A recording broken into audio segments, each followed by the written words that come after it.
اللهم اجعل في قلبي نورا۔ سلطان شہاب الدین غوری، مصنف اسلم راہی MA۔ ایپیسوڈ 21۔ ایبا جب آکاش مل کا خاتمہ کرنے کے بعد واپس اپنے لشکر کی طرف گیا تو سلطان اور قطب الدین ایبک دونوں نے شاندار انداز میں اس کی کامیابی پر اسے مبارکباد دی۔ اس کے بعد سلطان تھوڑی دیر تک دشمن کے لشکر کا بغور جائزہ لیتا رہا۔ بھیم راج جو ہاتھیوں کی صفیں درست کرانے میں مصروف تھا، اس پر بھی تھوڑی دیر کے لیے سلطان کی نگاہیں جمی رہی تھیں۔ پھر قطب الدین ایبک ایبا، حسین خرمیل اور اپنے دوسرے ساتھیوں کی طرف دیکھتے ہوئے سلطان کہنے لگا، میرے عزیز ساتھیوں، تم دیکھتے ہو کہ دشمن اپنے ہاتھیوں کی صفوں کو استوار کر رہے ہیں۔ پہلے یہ کہو کہ یہ جو اپنے لشکریوں کو آگے آگے ہاتھیوں کی صفیں درست کرانے میں مصروف ہے، یہ کون ہے؟ اس پر قطب الدین ایبک کہنے لگا، سلطان محترم، ہم نے اس شخص کو پہلے کبھی دیکھا تو نہیں، لیکن میرا اندازہ ہے کہ جو اس وقت اپنے لشکر کے سامنے اپنے گھوڑے پر سوار ہے وہ قنوج کا راجہ جے چند ہے، جبکہ وہ شخص جو ہاتھیوں کی صفیں درست کر رہا ہے وہ بھیم راج کے علاوہ اور کوئی نہیں ہو سکتا۔ سلطان پھر دشمن کے لشکر پر نگاہیں جمائی بڑے غور سے اس کا جائزہ لینے لگا۔ سلطان اور اس کے سالاروں کے دیکھتے ہی دیکھتے قنوج کا راجہ جے چند اپنے گھوڑے سے اترا تھا۔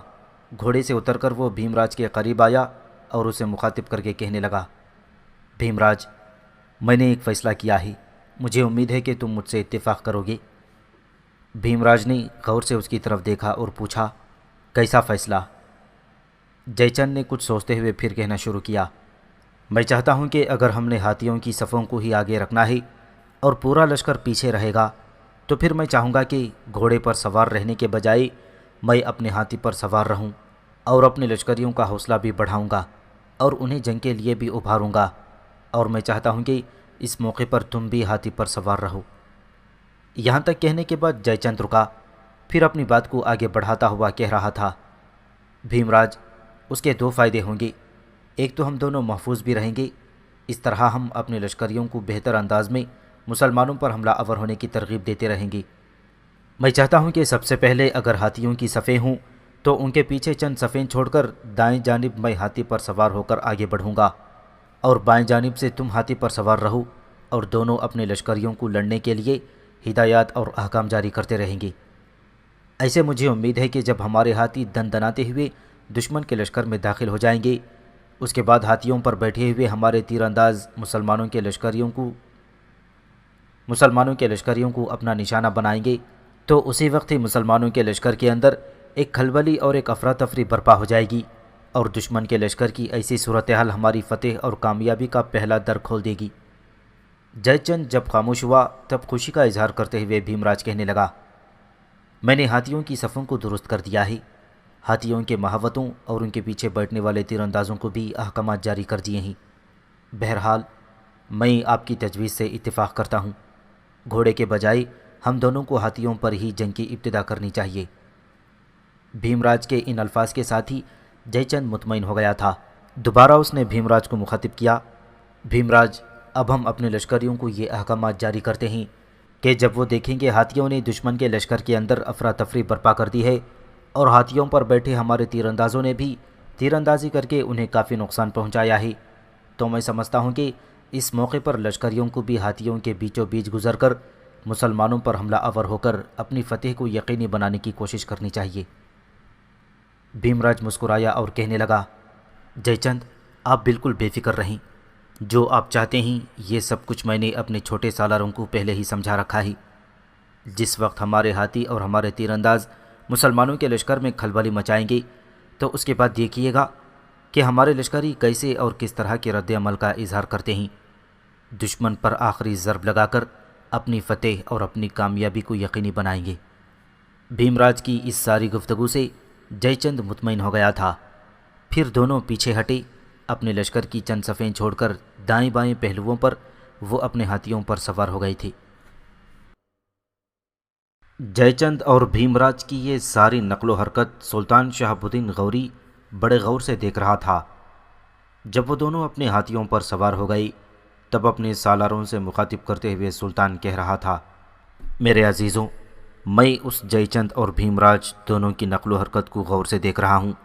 جو کچھ یہ کر رہے ہیں اس سے میں نے یہ اندازہ لگایا ہے کہ دونوں اپنے لشکر کے درمیانی حصے میں رہ کر اپنے لشکر کو ہم پر حملہ آور ہونے کی ترغیب دیں گے۔ یہ جو انہوں نے اپنے سامنے ہاتھیوں کی صفیں درست کی ہیں تو پہلے وہ ہاتھیوں کو ہمارے لشکر پر حملہ آور ہونے کے لیے آگے بڑھائیں گے۔ وہ یہ چاہتے ہوں گے کہ ہاتھی ہمارے لشکر میں داخل ہو کر افراتفری اور بد نظمی برپا کر کے ہمارے لشکر کی ترتیب خراب کریں گے۔ اس کے بعد وہ زوردار حملہ کریں گے۔ میرے عزیز ساتھیوں، میں یہ بھی دیکھتا ہوں کہ جو ہاتھی آگے صفیں باندھ چکے ہیں اور مہاوتوں کے پیچھے دشمن کے کچھ لشکری بھی ہیں، تم دیکھتے ہو کہ ان کے ہاتھوں میں کمانیں ہیں۔ میرا اندازہ یہ ہے کہ جب یہ ہاتھی اپنے لشکر میں داخل ہوں گے تو ان مہاوتوں کے پیچھے بیٹھنے والے دشمن کے لشکری ہمارے لشکریوں پر تیر اندازی کر کے ہمیں دوہرا نقصان پہنچانے کا ارادہ رکھتے ہیں، لیکن میں انہیں ایسا نہیں کرنے دوں گا۔ یہاں تک کہنے کے بعد سلطان شہاب الدین غوری رکا، پھر ایبا کی طرف دیکھتے ہوئے کہنے لگا، ایبا، پہلے تم یہ کہو کہ ان ہاتھیوں سے متعلق تمہارا کیا خیال ہے، اس کے بعد میں جو کچھ کرنا چاہتا ہوں اس کی تفصیل تم لوگوں سے کہوں گا۔ ایبا مسکرایا اور کہنے لگا، سلطان محترم، ان ہاتھیوں کی تو آپ کوئی پرواہ ہی نہ کریں، ان سے میں اور میرے تیر انداز خوب نمٹیں گے۔ سلطان محترم، جن سارے تیر اندازوں کو میں نے اپنے طور پر تیر اندازی کی تربیت دی ہے انہیں میں نے دو حصوں میں تقسیم کر لیا ہے، ایک لشکر کے دائیں حصے میں ہے، ایک بائیں حصے میں۔ دشمن جب اپنے لشکریوں کو آگے بڑھائے گا تو میں نے اپنے تیر اندازوں کو ہدایت جاری کر دی ہیں کہ سب سے پہلے وہ جو تیروں کی بوچھاڑ ماریں گے تو وہ ہاتھیوں کی آنکھوں میں ماریں گے۔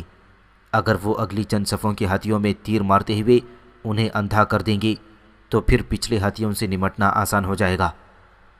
میں نے انہیں یہ بھی کہہ دیا ہے کہ اپنے تیروں کی دوسری بوچھاڑ پہلے ہاتھیوں کے مہاوتوں کو ماریں گے، اس لیے کہ پچھلے ہاتھی چونکہ اگلے ہاتھیوں کی اوٹ میں ہوں گے لہٰذا ان کی آنکھوں کو نشانہ نہیں بنایا جا سکے گا، لیکن ان کے مہاوت ہمارے تیروں کا نشانہ بن سکتے ہیں۔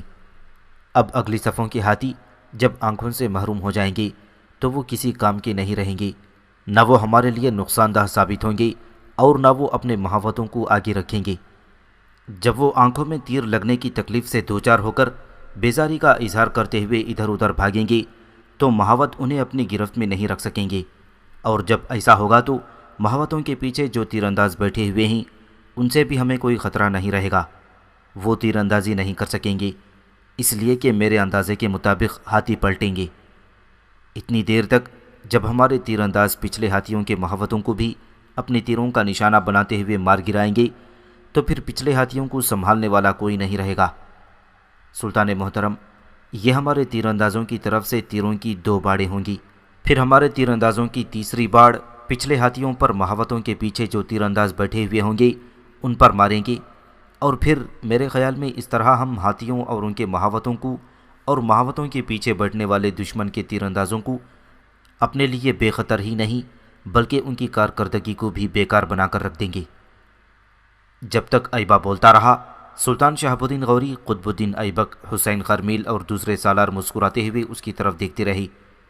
ایبا جب خاموش ہوا تب سلطان اپنے سارے سالاروں کو مخاطب کرتے ہوئے کہنے لگا، میرے عزیز ساتھیوں، جو کچھ ایبا نے کہا ہے دشمن کے ہاتھیوں کو بیکار کرنے کے لیے وہ ایک بہترین اور عمدہ لائحہ عمل ہے، اس پر سختی سے عمل کیا جائے گا۔ اس سے آگے جو کچھ ہم نے کرنا ہے اس کی وضاحت میں کرتا ہوں۔ جب ایبا کے لشکری اپنے تیروں کی 3 باڑیں دشمن پر مار چکے ہوں گے تب دشمن کا لشکر اور اس کے آگے آگے جو ہاتھی ہوں گے وہ قریب آ چکے ہوں گے۔ ضروری نہیں کہ جن ہاتھیوں کی آنکھیں ضائع کی جائیں گی وہ پلٹ کر پیچھے جائیں گے اور اپنے ہی لشکر کو نقصان پہنچائیں، وہ برہمی کا اظہار کرتے ہوئے آگے بھی آ سکتے ہیں اور ان کے مہاوت انہیں اپنی گرفت میں رکھتے ہوئے ہماری طرف بڑھا بھی سکتے ہیں۔ اتنی دیر تک ہاتھیوں کے پیچھے پیچھے دشمن کا لشکر بھی قریب آ جائے گا۔ ایسے موقع پر ہم نے جو کرنا ہے اسے غور سے سنو۔ لشکر فوراً 2 حصوں میں تقسیم ہو جائے گا، ایک حصہ میرے اور خرمیل کے پاس رہے گا، دوسرا قطب الدین ایبک اور ایبا کی سرکردگی میں رہے گا۔ میں اور خرمیل آدھے لشکر کو لے کر بالکل دائیں جانب ہٹ جائیں گے، قطب الدین ایبک اور ایبا اپنے حصے کے لشکر کو لے کر کافی بائیں جانب چلے جائیں گے۔ اس طرح لشکر کے دونوں حصوں کے درمیان کافی خلا پیدا کر دیا جائے گا جس میں سے دشمن کے ہاتھی گزر کر آگے نکل جائیں گے۔ اس کے بعد ہم نے اپنے کام کی ابتدا کرنی ہے۔ میں دشمن کے بائیں پہلو پر حملہ آور ہو جاؤں گا۔ قطب الدین ایبک اور ایبا دشمن کے دائیں پہلو پر ضرب لگائیں گی۔ اس طرح جب دشمن پر دو طرفہ حملہ ہوگا ان کے ہاتھی بھی ہمارے قبضے میں ہوں گے، اور اس طرح مجھے امید ہے کہ لمحوں کے اندر ہم دشمن کی طاقت اور اس کی قوت کو اور ان کے سارے ولولوں کو ادھیڑ کر رکھ دیں گے۔ سلطان شہاب الدین غوری کی اس تجویز سے سب سالاروں نے اتفاق کیا تھا۔ اس کے بعد لشکر کو دو حصوں میں تقسیم کرنے کا اہتمام بھی کر دیا گیا۔ اب سلطان شہاب الدین غوری اور حسین خرمیل لشکر کے دائیں بازو کے سامنے، جبکہ لشکر کے بائیں حصے کے سامنے قطب الدین ایبک اور ایبا دشمن کے رد عمل کا انتظار کرنے لگے تھی۔ تھوڑی دیر بعد راجہ جے چند اور بھیم راج کے لشکر میں حرکت ہوئی۔ ہاتھی آگے آنے لگے، ان کے پیچھے پیچھے لشکر نے بھی پیش قدمی شروع کر دی۔ ہاتھیوں کی صفوں کے بعد جے چند اور بھیم راج کے لشکریوں کے زور و شور سے نعرے بلند ہونے لگے، جس کی وجہ سے میدان جنگ بری طرح گونج اٹھا تھا۔ چاروں طرف ایک خوف و ہراس اٹھ کھڑا ہوا تھا۔ جہاں سے جے چند اور بھیم راج دونوں مسلمانوں کو زیر کرنے کے لیے اپنا لائحہ عمل طے کر چکے تھے، وہاں سلطان شہاب الدین غوری اور اس کے سالار بھی ان کے سارے عمل کو ناکام بنانے کے لیے اپنی منصوبہ بندی کر چکے تھی۔ ہاتھی جب قریب آئے تب اچانک ایبا نے اپنی چمکتی ہوئی چوڑی پھل کی تلوار بلند کی۔ تلوار کا فضا میں بلند ہونا تھا کہ لشکر کے دائیں بائیں حصوں میں سے جو تربیت یافتہ لشکری تھے انہوں نے بارش کی طرح تیروں کی باڑ ماری۔ ان تیروں کی وجہ سے اگلی صف کے ہاتھیوں کی آنکھیں چھت کر رہ گئی تھیں۔ تیر اندازوں نے خوب تیر اندازی کرتے ہوئے بے خطا نشانہ بنایا تھا، جس پر ہاتھی بری طرح دہاڑتے ہوئے برہمی کا اظہار کرنے لگے تھے۔ تاہم ان کے مہاوتوں نے ہاتھیوں کو انگیخت کی حالت میں بھی آگے بڑھانا شروع کر دیا تھا۔ اتنی دیر میں دوسری باڑ تیروں کی ماری گئی، اور اس باڑ کی وجہ سے پچھلی صفوں کے ہاتھیوں کے کئی مہاوت چھت کر نیچے گر گئے تھے۔ اس کے ساتھ ہی تیر اندازی کی تیسری باڑ ماری گئی، اور پچھلے ہاتھیوں کے مہاوتوں کے پیچھے جو تیر انداز بیٹھے ہوئے تھے وہ بھی چھلنی ہو کر نیچے گر گئے۔ اتنی دیر تک دشمن کے ہاتھی دندناتے ہوئے قریب آتے جا رہے تھے۔ اس موقع پر ایبا کو نہ جانے کیا سوجھی۔ بلند آواز میں اپنے تیر اندازوں کو مخاطب کرتے ہوئے اس نے حکم دیا کہ چوتھی تیروں کی باڑ اگلے ہاتھیوں کے مہاوتوں کو ماری جائے۔ اس کے ساتھ ہی تیروں کی چوتھی باڑ بھی آئی، اور اگلی صف کے جو ہاتھی تھے ان کے مہاوت بھی چھت کر رہ گئے۔ اب ہاتھی اپنی مرضی سے دندناتے ہوئے آگے بڑھنے لگے۔ جب ہاتھی قریب آئے تب اچانک مسلمانوں کا لشکر فوراً دو حصوں میں تقسیم ہو گیا۔ بیچ میں کافی فاصلہ پیدا کر دیا گیا تھا۔ ہاتھی اب لشکر کے دونوں حصوں کے بیچوں بیچ میں جو خلا بن گیا تھا اس میں سے گزرنے لگے تھے۔ اس موقع پر سلطان شہاب الدین غوری کے لشکر کے دونوں حصے بڑی تیزی سے حرکت میں آئے۔ دائیں جانب سے سلطان شہاب الدین غوری اور حسین خرمیل اپنے لشکر کو لے کر آگے بڑھے تھے، جبکہ بائیں جانب سے اپنے لشکر کے ساتھ قطب الدین ایبک اور ایبا نے پیش قدمی شروع کر دی۔ جے چند اور بھیم راج دونوں اپنے لشکر کے وسطی حصے میں تھے۔ ابھی تک انہیں خبر نہ ہوئی تھی کہ ان کے ہاتھیوں، مہاوتوں اور مہاوتوں کے پیچھے بیٹھنے والے تیر اندازوں کا کیا حشر ہوا ہے، اس لیے کہ ہاتھیوں کی جو پہلی ایک دو صفیں تھیں ان کے تیر انداز، مہاوت اور ہاتھی بالکل ٹھیک تھے، لہٰذا جے چند اور بھیم راج ابھی تک یہ جان نہ سکے تھے کہ مسلمان بھیانک اور ہولناک تیر اندازی کرتے ہوئے بہت سے ہاتھیوں کے علاوہ ان کے کافی مہاوتوں اور مہاوتوں کے پیچھے بیٹھنے والے تیر اندازوں کو بیکار بنا چکے ہیں۔ وہ اپنے لشکر کو بس اپنی دھن میں آگے بڑھاتے چلے جا رہے تھے۔ وہ یہی سمجھ رہے تھے کہ انہوں نے جو منصوبہ بندی کی ہے ان کے لشکری ان پر عمل کرتے ہوئے تھوڑی دیر تک مسلمانوں کے لشکر میں افراتفری اور بدنظمی پھیلانے میں کامیاب ہو جائیں گے۔ اس کے بعد وہ عام حملے کا حکم دیں گے۔ لیکن چند ہی لمحوں بعد جب انہوں نے دیکھا کہ ان کے آگے آگے ہاتھیوں کے اندر ایک بدنظمی سی برپا ہو گئی ہے، ساتھ ہی انہوں نے اپنے دائیں بائیں سے مسلمان لشکریوں کو تکبیریں بلند کرتے ہوئے اپنی طرف آتے ہوئے دیکھا، تب جے چند اور بھیم راج دونوں بوکھلا کر رہ گئے تھے۔ وہ ابھی تک سمجھ نہیں پا رہے تھے کہ ان کے ہاتھی اور ہاتھیوں پر بیٹھے ہوئے تیر انداز کیوں مؤثر کارروائی نہیں کر پائی، اور یہ کہ مسلمان کیسے ہاتھیوں سے بچ کر دائیں بائیں سے ہوتے ہوئے ان پر جوابی کارروائی کرنے لگے ہیں۔ وہ ابھی اسی شش و پنج میں تھے کہ سلطان اور اس کے سالاروں نے جوابی کارروائی شروع کر دی۔ دائیں طرف سے خود سلطان شہاب الدین غوری اور حسین خرمیل اپنے حصے کے لشکر کے ساتھ جے چند کے لشکر کے بائیں پہلو کی طرف بڑھتے رہے۔ پھر وقت کی آنکھ نے دیکھا کہ سلطان شہاب الدین غوری دشمن کے لشکر کے بائیں پہلو پر ظلمتوں میں سرگرداں ارتقاء کے لپکتے کھولتے شعلوں چاروں طرف آفاق میں گھومتی فضاؤں میں عذاب بنتے لمحات اور جسموں کو عریاں روحوں کو پارا پارا کر دینے والے خوف کے بے روک سیلاب کی طرح حملہ آور ہوا تھا۔ عین اسی لمحے قطب الدین ایبک اور ایبا دونوں اپنے حصے کے لشکر کے ساتھ دشمن کے لشکر کے دائیں پہلو کی طرف شب خانوں کی بے ضمیری میں سلگتی قیامت اور مضطرب و سرگرداں جذبوں کی طرح بڑھے تھے۔ پھر وہ بھی سلطان شہاب الدین غوری کی طرح دشمن کے لشکر کے دائیں پہلو پر بھٹکتی بے درد صداؤں میں فنا ساز صحرا کی اڑتی ریت کی طرح حملہ آور ہو گئی تھی۔ اس بار چونکہ سلطان شہاب الدین غوری نے جنگ کرنے کا اپنا لائحہ عمل تبدیل کر دیا تھا، لہٰذا جوابی کارروائی کرنے میں جے چند اور بھیم راج کو کچھ وقت لگا۔ تاہم ان کے لشکر کی تعداد چونکہ زیادہ تھی، لہٰذا سنبھلتے ہوئے اور جوابی کارروائی کرتے ہوئے وہ بھی مسلمانوں پر تلاتم کے اضطراب اور سلگتی آندھیوں، بت خانوں کی بے ضمیری، چندواڑ کے میدانوں میں نفرتوں کے عذاب تلے ہلاکت بچھاتی قتل گاہیں آباد ہونے لگی تھیں۔ جبر کے سائے اپنے سامنے کرب کے عکس اور اپنے رابطے بڑھانے لگے تھی۔ موت پگھل کر بہتے لہو، تیزی سے پھیلتے زہر اور انتقام کی بھٹی کی طرح چاروں طرف اپنا دائرہ وسیع کرنے لگی تھی۔ جسم و جان کے رابطے منقطع ہونے لگے تھے۔ قدر شناسیاں حشر سامانیوں کے عذاب اور احساس کی مہک خوف کے رویوں میں تبدیل ہونا شروع ہو گئی تھی۔ دائیں بائیں سے سلطان شہاب الدین غوری، حسین خرمیل، قطب الدین ایبک اور ایبا کے علاوہ دوسرے سالاروں کے حملے ایسے خوفناک اور بے روک تھے کہ تھوڑی ہی دیر بعد جے چند اور اس کے ہمنوا بھیم راج کے لشکر کی حالت بوند بوند کو ترستے پیاسوں، من کے گھور اندھیروں میں کھوئے بکھرے سپنوں اور فنا کے شعلوں کی زد میں آتے خوف آثار لمحوں اور یرقان زدہ خواہشوں سے بھی زیادہ بری ہونا شروع ہو گئی تھی۔ جس وقت سلطان شہاب الدین غوری، حسین خرمیل، قطب الدین ایبک اور ایبا دشمن کے پہلوؤں کی طرف سے حملہ آور ہوئے، تب اپنے لشکر کے درمیانی حصوں میں سے جے چند اور بھیم راج بڑے فکر مند اور پریشان ہوئے، اس لیے نہیں کہ مسلمان تیر اندازوں نے تیر اندازی کرتے ہوئے ان کے کئی ہاتھیوں کو بیکار کر دیا تھا اور مہاوتوں کو ہلاک کرنے کے بعد ان گنت تیر اندازوں کا بھی خاتمہ کر دیا تھا، بلکہ وہ اس لیے پریشان تھے کہ مسلمان سامنے سے ہٹ کر ان کے لشکر کے پہلوؤں پر حملہ آور ہوئے تھے اور ان کے ہاتھی کسی کام کے نہ رہے تھے۔ تھوڑی ہی دیر بعد جب ایک صف سے دوسری صف، دوسری سے تیسری صف تک یہ خبریں پہنچیں کہ مسلمانوں نے ہاتھیوں کی اگلی کئی صفوں پر تیر اندازی کرتے ہوئے نہ صرف چھلنی کیا ہے بلکہ انہیں آنکھوں سے بھی محروم کر دیا ہے، مہاوتوں کا بھی خاتمہ کر دیا ہے اور پچھلے ہاتھیوں کے مہاوت اور تیر انداز بھی اپنے جانوں سے ہاتھ دھو بیٹھے ہیں، تب جے چند اور بھیم راج دونوں تفکرات کا شکار ہو گئے تھے۔ اب مسلمان لشکری دائیں بائیں پہلو سے جے چند اور بھیم راج کے لشکریوں پر حملہ آور ہوتے ہوئے ان کی صفوں کی تعداد میں بڑی تیزی سے کمی کرنے لگے تھی، اور لمحہ بلمحہ جب لشکر کے اندر یہ خبر پھیلی کہ ہاتھیوں کو مسلمانوں نے بیکار کر دیا ہے اور ان کے پیچھے جو تیر انداز بیٹھے ہوئے تھے وہ بھی اب کسی کام کے نہ رہے، تب دشمن کے لشکر میں بددلی پھیلنے کی پہلی وجہ تھی۔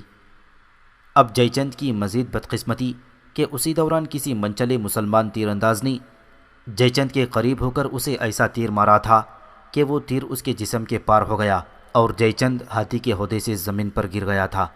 جے چند کا زمین پر گرنا تھا کہ اس کے لشکری یہ دیکھتے ہوئے کہ ان کا راجہ مارا گیا ہے بھاگ کھڑے ہوئے۔ دوسری طرف یہ صورتحال بھیم راج کے لیے بھی بڑی مایوس کن تھی۔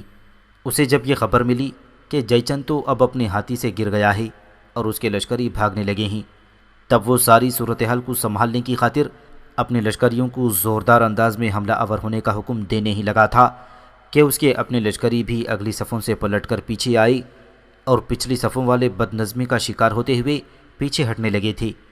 اس طرح بھیم راج کے لشکری بھی میدان جنگ چھوڑ کر بھاگ کھڑے ہوئے۔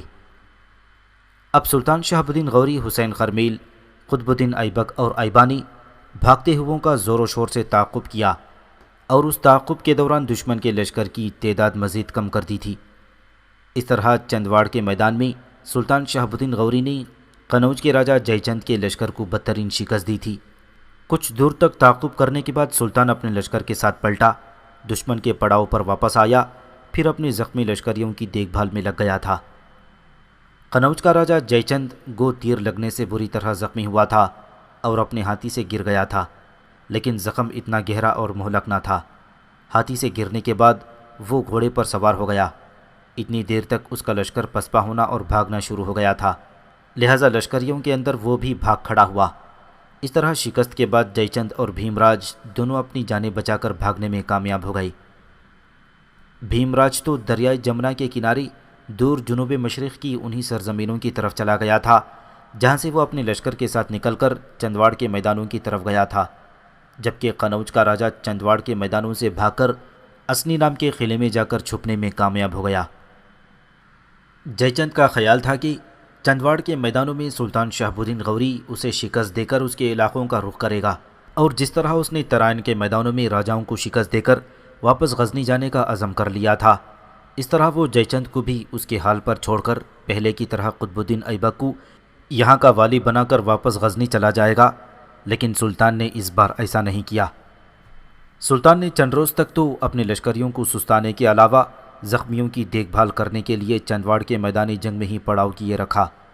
جب اس کے زخمی لشکری کافی حد تک ٹھیک ہو گئی تب اس نے اپنے لشکر کے ساتھ پھر مشرق کی طرف کوچ کیا تھا۔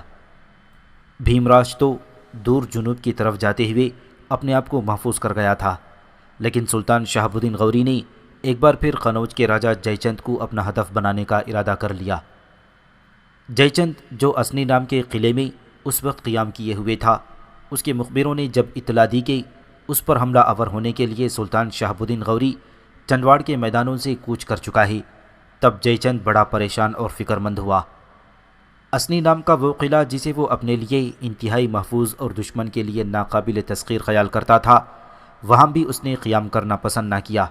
وہ جانتا تھا کہ اگر سلطان شہاب الدین غوری نے آگے بڑھ کر اس کے قلعے کا محاصرہ کر لیا تو اس وقت تک وہ کہیں نہیں جائے گا جب تک کہ قلعے کو فتح نہیں کرے گا اور جے چند کا سر نہیں قلم کر دے گا۔ لہٰذا اپنی جان بچانے کی خاطر جے چند اسنی نام کے قلعے سے بھی نکل بھاگا۔ دوسری طرف سلطان شہاب الدین غوری برق رفتاری سے آگے بڑھتا ہوا اسنی پہنچا۔ اسے کوئی خاص مزاحمت نہ کرنی پڑی اور جے چند کے اس قلعے پر سلطان نے قبضہ کر لیا تھا۔ مورخین لکھتے ہیں کہ یہ قلعہ جے چند کے ہاں بڑی اہمیت رکھتا تھا۔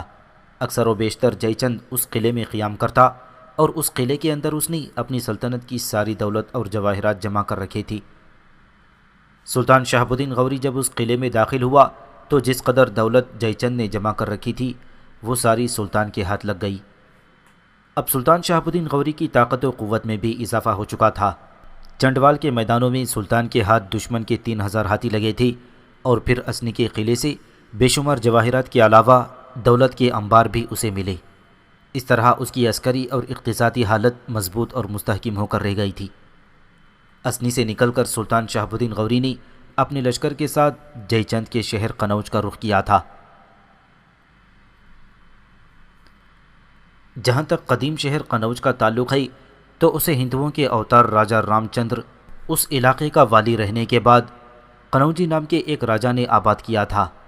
اسی کے نام پر یہ قدیم شہر قنوج پڑ گیا تھا۔ تاہم یہ بھی کہا جاتا ہے کہ یہ شہر بہت ہی قدیم شہر ہے۔ قنوج راجہ نے اسے آباد کیا تھا، اس کے زمانے سے پہلے بھی یہاں اس کی آبادی تھی۔ یہ شہر اکثر و بیشتر اجڑتا اور آباد ہوتا رہا۔ یہ شہر اس وقت دریائے گنگا سے 2 کوس کے فاصلے پر تھا، لیکن برسات کے موسم میں گنگا میں سیلاب آیا کرتا تھا تو گنگا کا پانی قنوج میں پہنچ جایا کرتا۔ راجہ قنوجی کے بعد کہتے ہیں کہ اس شہر پر اس کا بیٹا راجہ کید حکمران بنا۔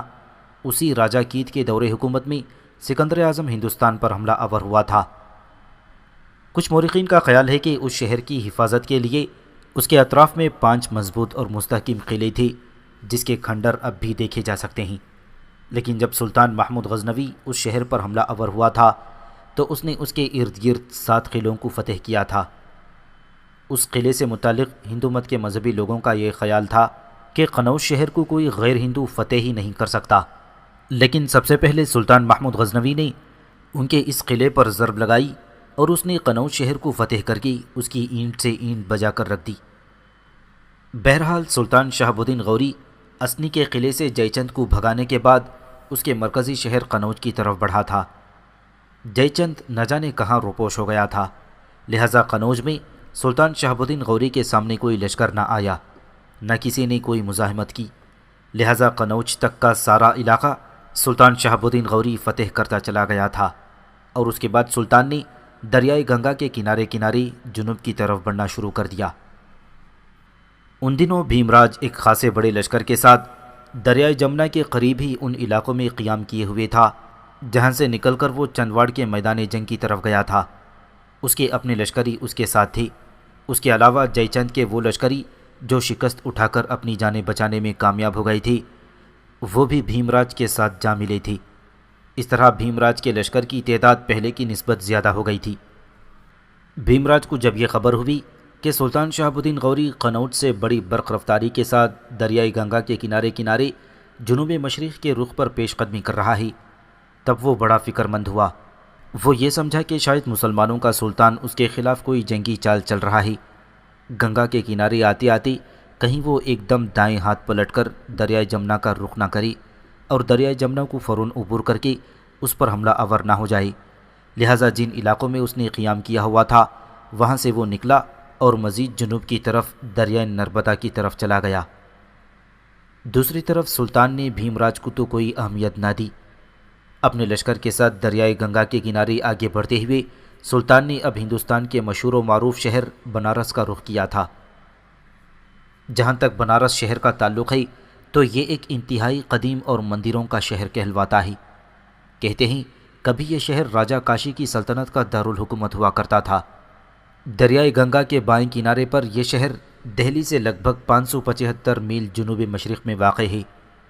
اس شہر سے متعلق یہ بھی کہا جاتا ہے کہ یہ شہر کوئی 4000 سال پرانی تاریخ کا حامل ہے۔ 2000 قبل مسیح میں آریہ یہاں آ کر آباد ہو گئی اور یہ شہر ان کا مذہبی اور سیاسی مرکز بن گیا۔ بدھ مت کے ظہور سے پہلے یہ شہر ململ، ریشم، عطریات اور ہاتھی دانت کے کام کے لیے بڑا مشہور تھا۔ 296 قبل مسیح میں چندرگپت موریہ نے اس شہر کو اپنی حکومت میں شامل کر لیا۔ اس کے بعد 232 قبل مسیح میں راجہ اشوک کے عہد میں یہ شہر بدھ مت کا مرکزی شہر بن گیا۔ پہلی صدی عیسوی میں کابل کے حکمران کنشک نے اسے اپنی سلطنت میں شامل کر لیا تھا اور اگلے 1000 برس تک یہ شہر بدھ مت اور ہندو مذہب کا اہم شہر قرار دیا جاتا رہا۔ اس کے بعد سلطان محمود غزنوی بھی ان علاقوں پر حملہ آور ہوا تھا، لیکن اس کے بعد یہ شہر پھر راجاؤں کے قبضے میں چلا گیا تھا، یہاں تک کہ شہاب الدین غوری کو اس پر حملہ آور ہونے کی ضرورت پیش آئی اور اس نے جے چند کو شکست دے کر اس شہر کا محاصرہ کر لیا تھا۔ کہتے ہیں اکبر کے عہد میں یہاں دوبارہ ہندو تہذیب کا احیاء ہوا، لیکن مغلیہ سلطنت کے زوال کے بعد یہ شہر اپنی اہمیت کھو بیٹھا۔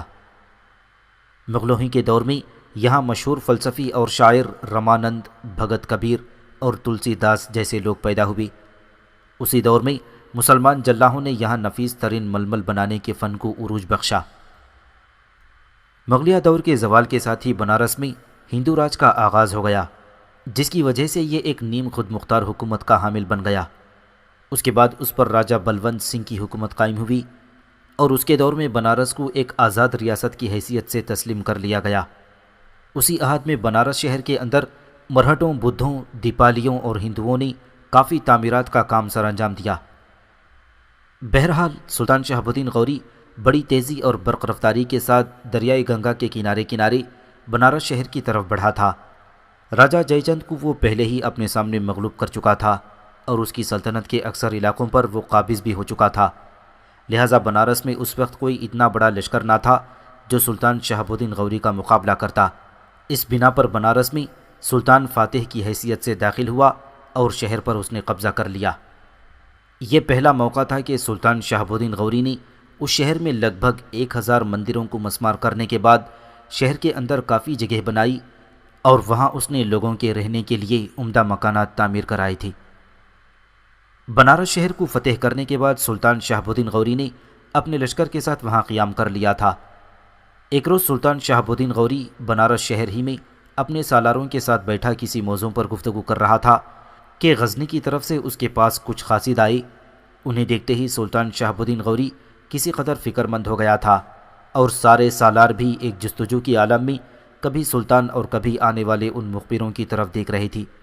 اس موقع پر سلطان نے ان مخبروں کو مخاطب کیا، میرے عزیزو، لگتا ہے مغرب سے تم میرے لیے کوئی اچھی خبر لے کر نہیں آئی۔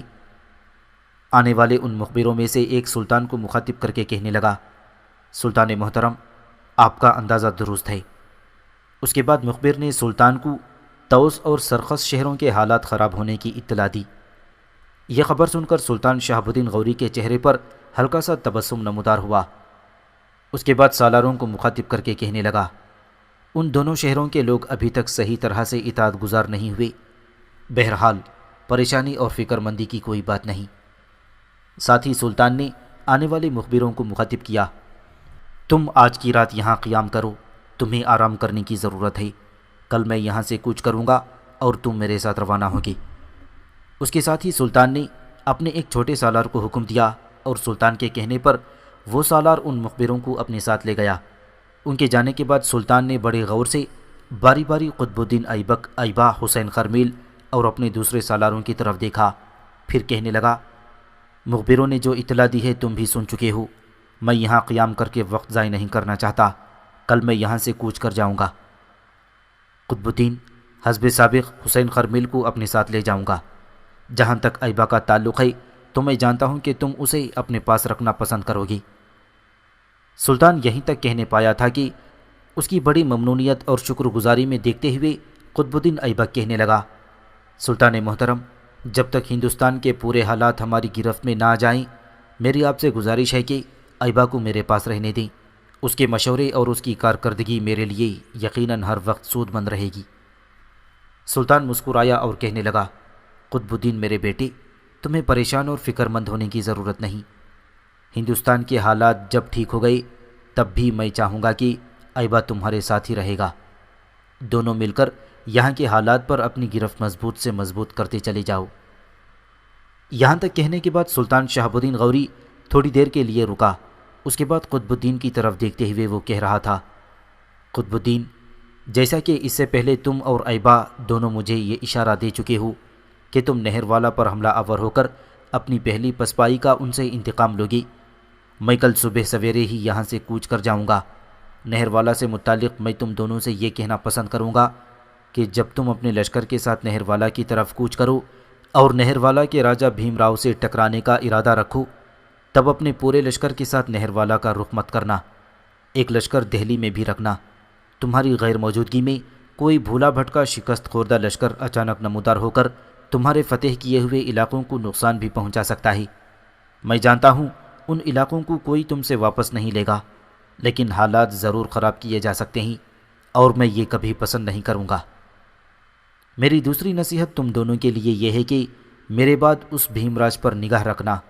قنوج کا سابق راجہ جے چند تو غائب ہو چکا ہے، وہ مجھے امید ہے تمہارے لیے آئندہ کسی خطرے کا باعث نہیں بنے گا، لیکن بھیم راج میں ابھی دمخم ہے اور وہ ایک لشکر لے کر دریائے نرمدا کی طرف ہٹ چکا ہے۔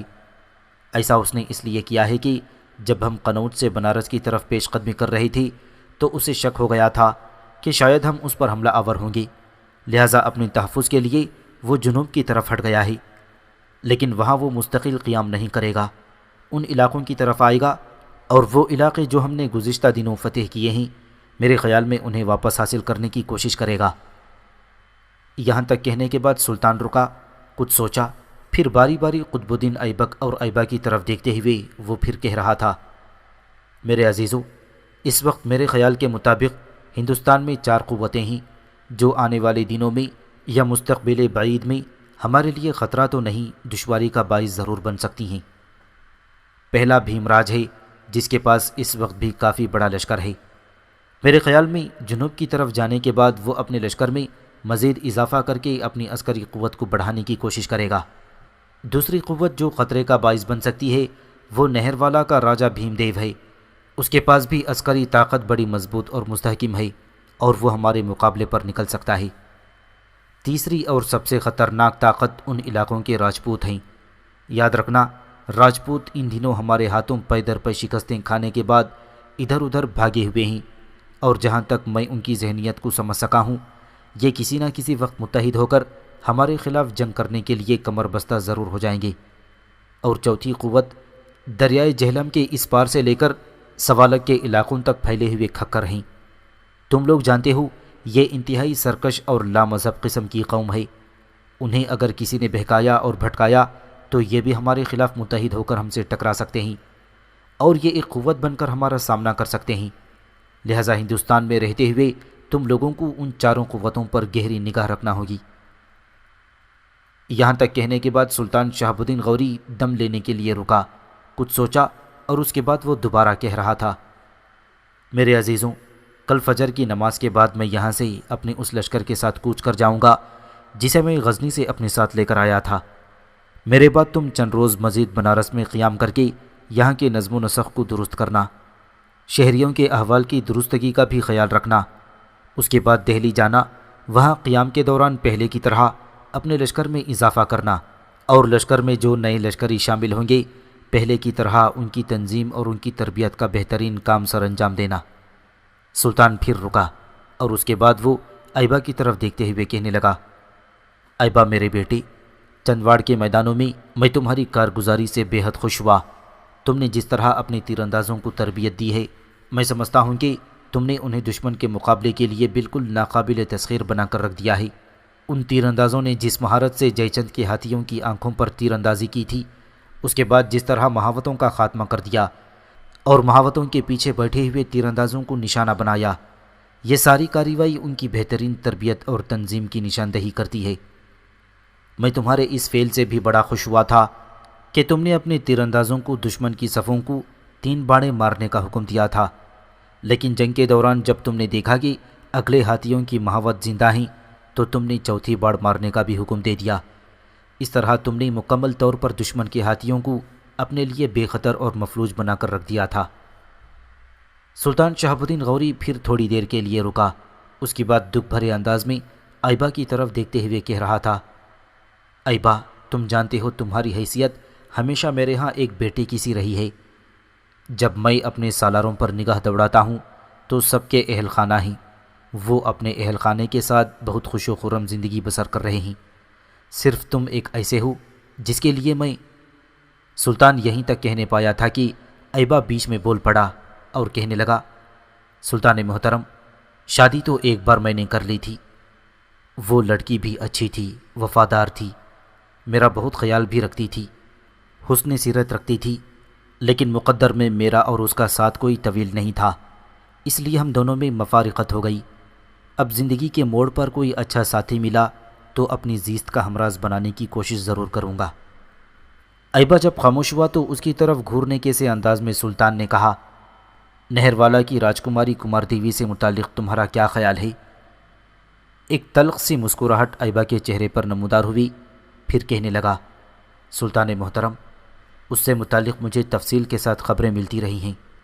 پہلی بات یہ ہے کہ وہ مجھ سے انتہا درجے کی نفرت کرتی ہے۔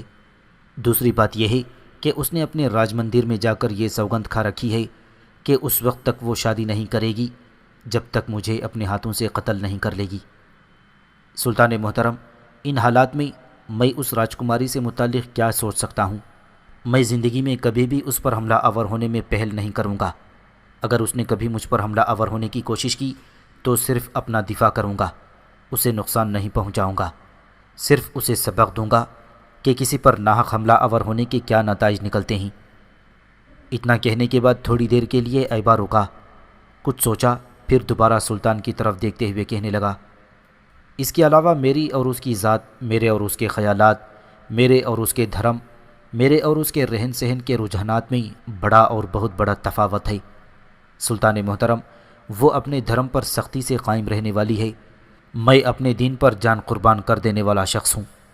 وہ زندگی اپنے ڈھنگ اور اپنے ڈھب کے مطابق بسر کرنے والی ہے، اسے اپنی خوبصورتی پر ناز ہے اور اپنی راجکماری ہونے پر بھی ایک طرح کا گھمنڈ ہے۔ جہاں تک میں اس کا مطالعہ کر سکا ہوں، وہ خود توصیفی کے مرض میں مبتلا ہے۔ سلطان محترم، ایسی لڑکی میرے ساتھ نہیں چل سکتی۔ پھر جب وہ مجھ سے نفرت کرتی ہے تو اس موضوع پر اس سے متعلق سوچنا بھی بیکار ہے۔ سلطان شہاب الدین غوری تھوڑی دیر تک خاموش رہا، شاید وہ ایبا سے متعلق ہی سوچ رہا تھا۔ پھر قطب الدین ایبک کی طرف دیکھتے ہوئے کہنے لگا، ایبک میرے بیٹے، میں دیکھتا ہوں کہ ایبا نے ان دنوں میں اپنی رہائش مستقر میں رکھی ہوئی ہے، لیکن اس کی رہائش وہاں مستقل نہیں ہوگی۔ بنارس سے دہلی واپس جانے کے بعد اس کی مستقل رہائش کے لیے کوئی اچھی اور عمدہ قسم کی حویلی مختص کر دینا۔ میری اس کے لیے دعا ہے کہ اسے زندگی کا کوئی اچھا سا ساتھی مل جائے جس کے ساتھ یہ اپنے آنے والے دور کو انتہائی سکون اور طمانینت کے ساتھ گزار سکے۔ سلطان نے اس بار قطب الدین ایبک اور ایبا سے توجہ ہٹا کر بڑے غور سے حسین خرمیل کی طرف دیکھا، پھر اسے مخاطب کر کے کہنے لگا، خرمیل، یہاں سے اٹھنے کے بعد اس لشکر کو بالکل تیار اور مستعد رہنے کا حکم دینا جسے میں اور تم غزنی سے لے کر آئے تھی۔ میں کل فجر کی نماز کے بعد فوراً یہاں سے کوچ کرنا چاہوں گا۔ میں توس اور سرخس کے حالات زیادہ خراب نہیں ہونے دینا چاہتا۔ یہاں سے کوچ کرنے کے بعد دونوں شہروں کا رخ کروں گا اور اس کے حالات اپنے ڈھنگ پر درست کرنے کی کوشش کروں گا۔ اس کے ساتھ ہی سلطان اپنی جگہ پر اٹھ کھڑا ہوا، سارے سالار بھی کھڑے ہو گئے اور سلطان کے ساتھ ہو لیے۔ سلطان نے وہ رات بنارس ہی میں گزاری۔ اگلے روز وہ حسین خرمیل اور اس کے لشکر کے ساتھ جسے وہ غزنی سے اپنے ساتھ لایا تھا، بنارس سے کوچ کرنے کے بعد بڑی تیزی اور برق رفتاری کے ساتھ غزنی کا رخ کر رہا تھا۔